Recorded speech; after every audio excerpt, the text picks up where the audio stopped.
ઘર એક એવી જગ્યા જ્યાં પ્રેમ હોય છે, હાસ્ય હોય છે, પણ ક્યારેક એ જ ઘરમાં કોઈ એવો રહસ્ય પણ છુપાયેલો હોય છે જે બધા સંબંધોને હલાવી શકે.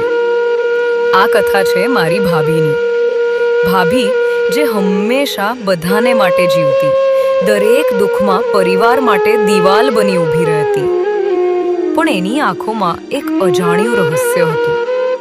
હું ઘણીવાર જોઉં, ભાભી એકલી બેઠેલી હોય ત્યારે એની નજર ખાલી થઈ જાય, જાણે ભૂતકાળની કોઈ પીડા એને દરરોજ સતાવતી હોય. એના સ્મિત પાછળ છુપાયેલું દુઃખ હું સ્પષ્ટ જોઈ શકતો હતો. એક દિવસ હું રસોડામાં ગયો. ભાભી હાથમાં એક જૂનું કવર પકડીને બેસી હતી. એ કવર જોઈને એનો ચહેરો એકદમ બદલાઈ ગયો. મને જોતા જ ભાભીએ કવર છુપાવી દીધું. મારી અંદર શંકા વધી ગઈ. બીજા દિવસે ભાભીના ફોનમાં અજાણ્યો કોલ આવ્યો. ભાભીનો ચહેરો પીળો પડી ગયો. એ તરત રૂમમાં જઈને દરવાજો અંદરથી બંધ કરી દીધો. હું બહાર ઊભો રહીને વિચારતો રહ્યો, ભાભી કંઈક તો છુપાવી રહી છે, પણ શું? રાતે હું પાણી લેવા ઉઠ્યો. ભાભી બારણે એકલી બેસી હતી. આંખોમાંથી આંસુ વહેતા હતા. એના હોઠ પર માત્ર એક શબ્દ હતો, રાતે. હું પાણી લેવા ઉઠ્યો. ભાભી બારણે એકલી બેસી હતી. આંખોમાંથી આંસુ વહેતા હતા.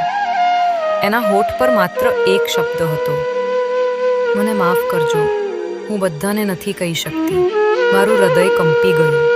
કઈ એવી વાત હશે જે ભાભી પોતાના પ્રિયજનોને પણ નથી કહી શકતી. પોઝ.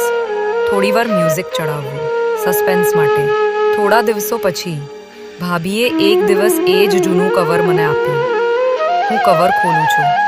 અંદર એક જૂનું ફોટો અને એક પત્ર.